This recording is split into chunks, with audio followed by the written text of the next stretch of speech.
तो चलिए शुरू करते हैं। तो देखते हैं एक्सरसाइज 6.5 का क्वेश्चन नंबर 15। किसी समबाहु त्रिभुज एबीसी की भुजा बीसी पर एक बिंदु डी इस प्रकार स्थित है कि बीडी जो है वह है 1/3 बीसी के 1/3 बीसी के बीडी है। तो सिद्ध करना है हमें कि 9AD² is equal to 7AB²। मतलब एक इक्विलेटरल ट्रायंगल है, उस इक्विलेटरल ट्रायंगल में क्या गिवन है कि बीसी पर एक बिंदु डी है, बीसी पर एक बिंदु डी है। तो हम लोग सबसे पहले एक इक्विलेटरल ट्रायंगल बना लेते हैं एबीसी। तो ए बी सी एक इक्विलेटरल ट्रायंगल है जिसके ऑल साइड इक्वल होते हैं, जिसको बोला जाता है हिंदी में समबाहु त्रिभुज। और बीसी पर एक बिंदु डी और इस प्रकार स्थित है, ध्यान सुना, डी इस प्रकार स्थित है कि बीडी जो है बीसी का थर्ड पार्ट है। यानी कि हम बीसी को 3 टुकड़ा में बांटेंगे तो उसका एक टुकड़ा क्या है, बीडी है। ठीक है, अब आगे का क्या प्रोग्राम है देख लेते हैं हम लोग। आगे का कुछ प्रोग्राम है क्या, होगा ही। तो सिद्ध कीजिए कि AD² का रिक्वायरमेंट है। देखो ध्यान सुनना, AD²। जब स्क्वायर का बात करता है दिमाग में एक ही चीज स्ट्राइक करता है, पाइथागोरस। और पाइथागोरस होने के लिए होना चाहिए राइट एंगल ट्रायंगल यानी कि समकोण त्रिभुज। और यहाँ पर समकोण त्रिभुज दिख नहीं रहा है तो हम लोग को करना होगा कंस्ट्रक्शन। इस पे एक परपेंडिकुलर लंब डालना पड़ेगा और इसका नाम देते हैं हम लोग ई। तो जो गिवन है सबसे पहले वो लिख ले, उसके बाद आगे का प्रोग्राम किया जाएगा। क्या चीज है कि ए बी सी एक समबाहु त्रिभुज है, समबाहु त्रिभुज है जिसमें एक बात पता है हम लोगों को, जिसमें बीडी जो है वह हाफ 3 बीसी है, सॉरी हाफ कहते हैं 1/3 बीसी है, बीसी का थर्ड पार्ट है। यह बात दिया गया है यह बात सिद्ध क्या करना हमें, सिद्ध करना है हमें, बहुत बेहतरीन। 9AD² is equal to 7AB², यह बात हमें सिद्ध करना है। और यहाँ पे हम लोग कुछ रचना भी किए हैं और रचना बहुत सिंपल है। रचना के तौर पर हम बोलेंगे कि AE लंब BC पर डाला, यही की है रचना। प्रमाण के तौर पे हम लोग चलेंगे। देखो डिमांड में है AD मतलब ये AD किस ट्रायंगल का बात है, तो हम लोग चलते हैं समकोण त्रिभुज। समकोण त्रिभुज किस में चलेंगे, AED में। समकोण त्रिभुज AED में अप्लाई करेंगे पाइथागोरस प्रमेय।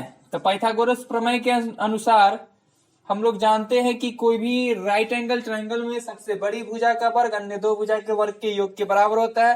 यानी सबसे बड़ा साइड का स्क्वायर अन्य दो साइड बच जाता है, उस साइड के स्क्वायर का सम होता है। यानी कि 90 के सामने अपना है AD, तो AD² इज इक्वल टू क्या बोल सकते हैं हम लोग, तो AD² इज इक्वल टू बोल सकते हैं हम लोग AE² प्लस का DE²। ठीक है, बोल सकते हैं। आप बहुत समस्या में भी फंस सकते हैं फिलहाल, लेकिन हम समस्या से निकलेंगे। तो ये बात तो हम लिख दिए हैं।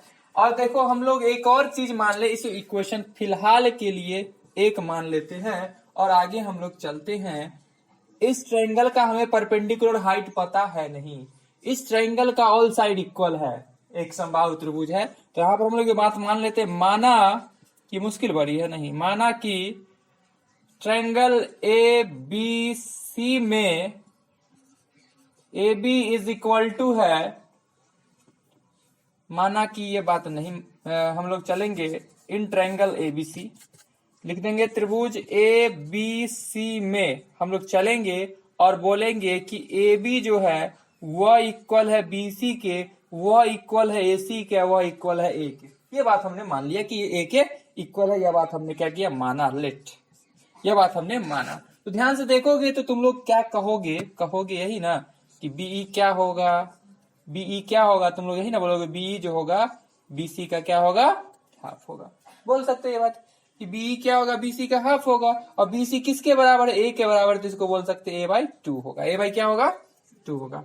अब हम लोग बहुत आसानी से इस परपेंडिकुलर हाइट को निकाल सकते हैं, हम लोग चल सकते हैं in right angle triangle AEB में क्या, और हाइट निकाल पाएंगे AE का रिक्वायरमेंट है क्योंकि यहाँ पुट करना पड़ेगा हमें AE।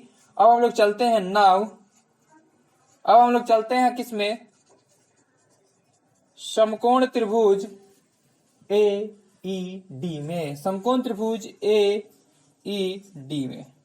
तो समकोण त्रिभुज AED में क्या बोल सकते हैं हम लोग, AB square is equal to AE square plus BE square, यह बात भी हम बोल पाएंगे। तो AB के जगह पर क्या है, तो AB किसके बराबर था, A के बराबर, तो A square is equal to AE तो नहीं पता, वही तो निकालना है, एज इट इज रहने दिए, प्लस BE के जगह पर क्या है, BE किसके बराबर था, BC/2 यानी कि A/2 के बराबर है, तो A/2 रख दिए, स्क्वायर स्क्वायर है तो स्क्वायर रख दिए, कोई दिक्कत नहीं है। तो यहां से लिख सकते हैं हम लोग A square is equal to AE square plus A square by 4, A square by 4, this implies A square plus इधर है तो minus A square by 4 is equal to AE square, LCM लेंगे तो क्या देगा 4, तो यहां से 4A square minus A square is equal to AE square, तो यहां से आ जाता है हमें 3A square by 4 is equal to AE square, यह बात हमने लाया। तो इस प्रकार देख सकते हैं हम लोग कि AE इज इक्वल टू आ गया under root 3A square by 4, यानी कि AE इज इक्वल टू आ गया है रूट 3A/2। तो AE निकल के आ चुका है और सभी A के फॉर्म में आ गया है, तो मजा आने वाला है, सबको A के फॉर्म में कन्वर्ट करके पुट कर दे तो मजा आएगा।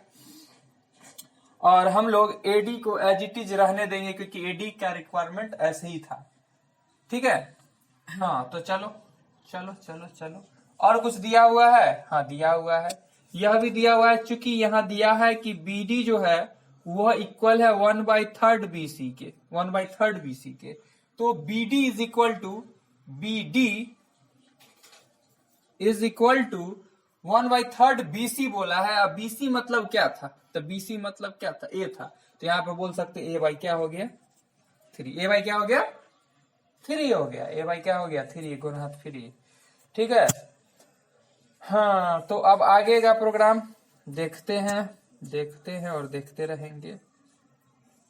तो देखो यहां से तुम लोग अगर चाहो तो क्या क्या पुट कर पाओगे, AE के जगह पुट कर पाओगे ये, DE के जगह क्या पुट कर पाओगे नहीं पता, D की जगह पता क्या नहीं, तो यही थोड़ा भेजा लगाते हैं हम लोग, सब चीज बताएगा यही, हम ये ला दिए हैं और यही में क्यों चले हैं, समझ में आ गया होगा कि AD स्क्वायर का रिक्वायरमेंट था और AD स्क्वायर के लिए यार राइट एंगल ट्रायंगल आ रहा था, इस राइट एंगल ट्रायंगल में हमें कुछ पता ही नहीं था, ना बेस पता था ना परपेंडिकुलर पता था, परपेंडिकुलर सबसे पहले निकाल लिए, अब बेस बोला DE भी पुट करना है, यहाँ पे D का वैल्यू ही नहीं पता तो हम लोग को निकालना पड़ेगा D, निकालना क्या पड़ेगा D।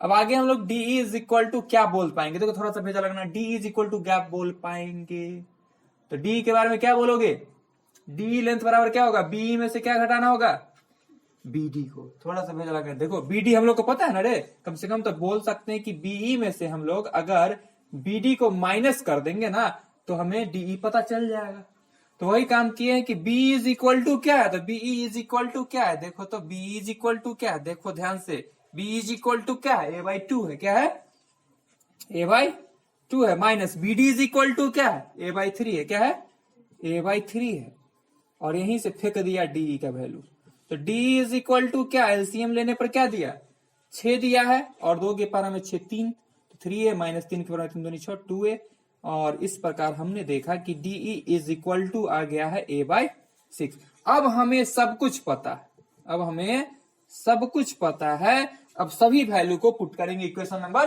फर्स्ट में। अब हम लिख देंगे समीकरण एक में AE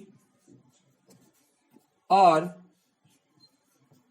DE का मान रखने पर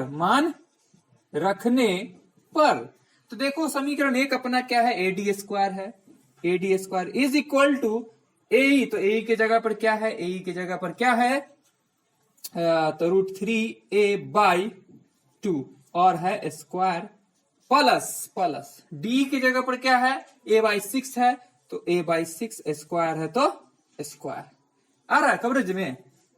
तो यहां से लिखेंगे हम लोग A D square is equal to, square से रूट कैंसिल, यानी 3a² 2 × 4 प्लस a का स्क्वायर a और 6 का स्क्वायर 6 36 ना, 32 का भाई 36, ठीक है।